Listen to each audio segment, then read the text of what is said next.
The name of the movie is Soylent Green. The movie starts in 2022, showing the severe effects of overpopulation, global warming, and pollution. These issues have led to ecological disasters. In New York City, the population has reached 40 million people. Because of this, most housing is run down and overcrowded. The homeless fill the streets, stairways of buildings, abandoned cars, and subway platforms. Unemployment has soared above 50%. Only the elite can afford spacious apartments, clean water, and quality food. Their homes are protected with security systems and personal bodyguards. Most poor people have to haul water from communal spigots and eat highly processed food wafers made by a big food company called the Soylent Corporation. Their main products, Soylent Red and Soylent Yellow, are marketed as high-energy vegetable concentrates. The company has recently launched a new product called Soylent Green, which they claim is a more nutritious and flavorful wafer made from plankton. This new product might be appealing, but like other foods, its limited supply will likely lead to weekly food riots. Next, we meet a New York City Police Department detective named Robert Thorne. He lives in a small one-bedroom apartment with his elderly friend, Sol Roth. Sol is a former college professor who now helps Robert by sorting through disordered written records for his investigations. Sol often talks about the time before the ecological disaster and population crisis of the early 2000s when real food was abundant. However, Robert finds these stories hard to believe and is not very interested in them. Before leaving for his night shift, Robert has to carefully step over people sleeping on the stairs. The next morning, a man named Gilbert, living in an abandoned car, is approached by a well-dressed man named Donovan.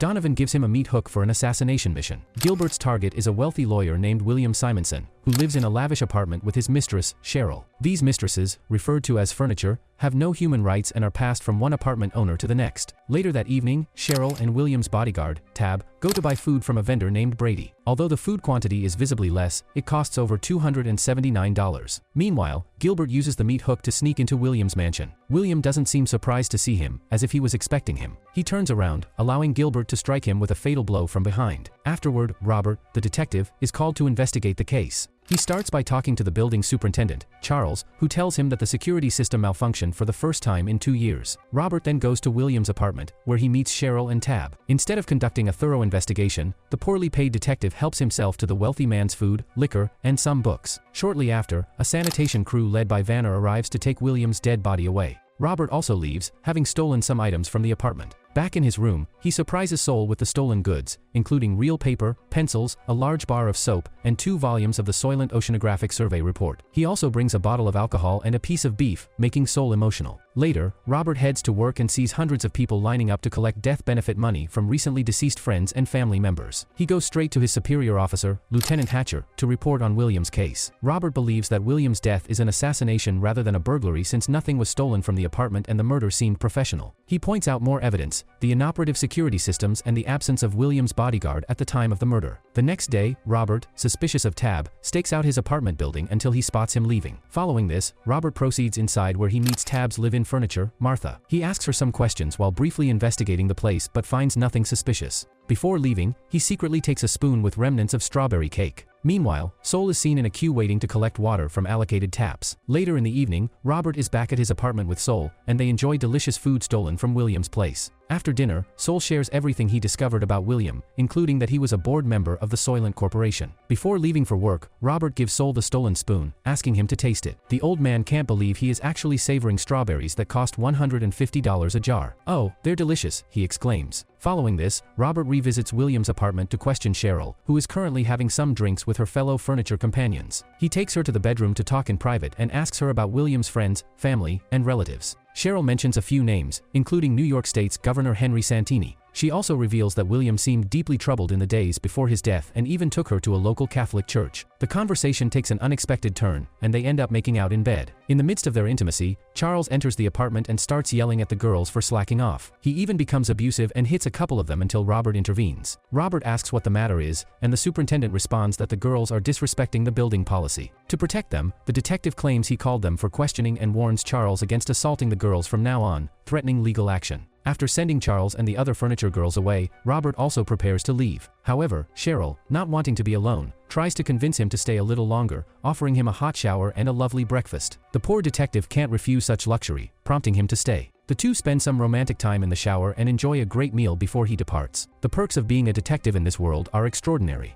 Early the next morning, Robert visits the local Catholic church mentioned by Cheryl, which is filled with hundreds of homeless people. He approaches the priest and questions him about William's confession. The The priest, visibly exhausted and overwhelmed by the plight of the homeless, remembers talking to William but cannot recall the specifics. He only leaves a hint, claiming that the truth is too hard to bear. The very next day, Tab goes to the church and murders the priest in the confessional booth, ensuring that he never talks again. As Robert continues delving into the murder case, Governor Santini instructs his chief of security, Donovan, to close the investigation. It turns out that Santini was once William's partner in a high-profile law firm and is the mastermind behind all of this. Following his instruction, Donovan relays the information to Lieutenant Hatcher, who agrees with the decision. Later that day, Robert walks into Hatcher's office to report further details and leads on the murder case, but to his surprise, the lieutenant declares that William's case is officially closed. Sensing something amiss, Robert refuses to accept this and instead accuses Hatcher of bribery. When Governor Santini learns of this, he orders Donovan to have the detective murdered. The scene then cuts to the day of Soylent Green rations distribution. Several police officers, including Robert, are assigned to guard the area in case of a riot. As anticipated, chaos erupts, and authorities struggle to control the violent crowd. Soon after, several large dump trucks called scoops, designed by the NYC riot police, arrive on the scene to pick up closely packed rioters, scooping them up. In the midst of this mayhem, the local assassin for hire, Gilbert, appears and tries to shoot Robert. He fires several shots with his silenced pistol but misses his target, killing several innocent bystanders instead. Gilbert's work is definitely not pro bono. Seeing this, Robert chases the assassin into the dense crowd and eventually catches him. He throws Gilbert to the ground, but Gilbert rolls over and shoots him in the right leg. Before Robert can retaliate, Gilbert is crushed by the hydraulic shovel of one of the police riot control vehicles. Gilbert got scooped. Later, Robert confronts Tab at his residence and beats him up, demanding to know the mastermind behind all of this. However, Tab remains silent. Amidst the commotion, Martha tries to intervene, but Robert pushes her away. He then issues a stern warning to stay clear of his investigation before leaving. Following this, the detective goes to William's apartment and finds comfort in Cheryl's arms. She helps tend to his wound, cleaning it and applying a bandage. As they converse, Cheryl tells him that a new tenant will be arriving at the apartment. She has developed romantic feelings for Robert and is considering moving out but is unsure about it. After resting for about an hour, Robert leaves the apartment as sirens for the nightly curfew begin sounding. Meanwhile, Sol takes the Soylent Oceanographic Survey report to the Supreme Exchange, a library where former professors and judges work. With their help, Sol concludes that the oceans are deteriorating and cannot produce the plankton supposedly used in Soylent Green. He further unveils a horrifying revelation: the ingredients in Soylent Green are actually human bodies.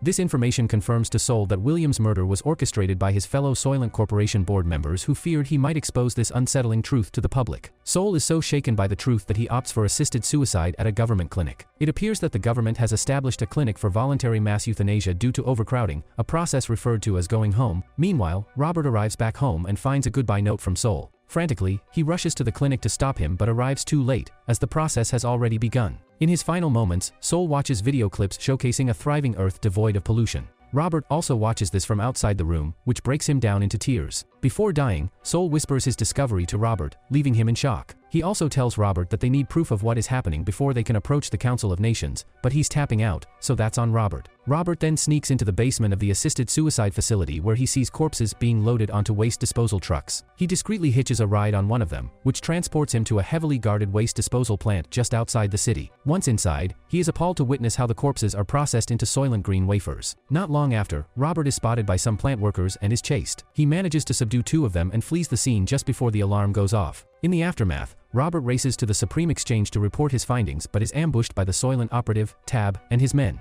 In a swift move, Robert gets to a payphone and calls Hatcher, who is preoccupied at the moment. He then makes a call to Cheryl and confesses his love for her. However, he instructs her to stay with her new tenant for safety reasons. Moments later, he gets connected to the lieutenant and alerts him about the current situation along with his whereabouts. Just then, the armed assailants locate him and start chasing him through the deserted streets and alleys. They also open fire towards him, and they're better at it than Gilbert. One of the bullets hits him, causing a serious injury to his waist. Despite this, Robert manages to make his way inside the church and hides among the homeless people. As Tab enters, Robert attacks him from behind, initiating a physical brawl between the two. However, the weakened Robert is beaten up and knocked down to the ground. Fortunately, he finds a rusted kitchen knife, which he then uses to stab Tab to death, turning him into food. After a while, the police along with the paramedics arrive on the scene and prepare to load Robert into the ambulance. Before being taken away, he confides the horrible secret to Hatcher, urging him to spread this news to the entire nation. The movie ends as Robert shouts out to the surrounding crowd, "Soylent Green is people."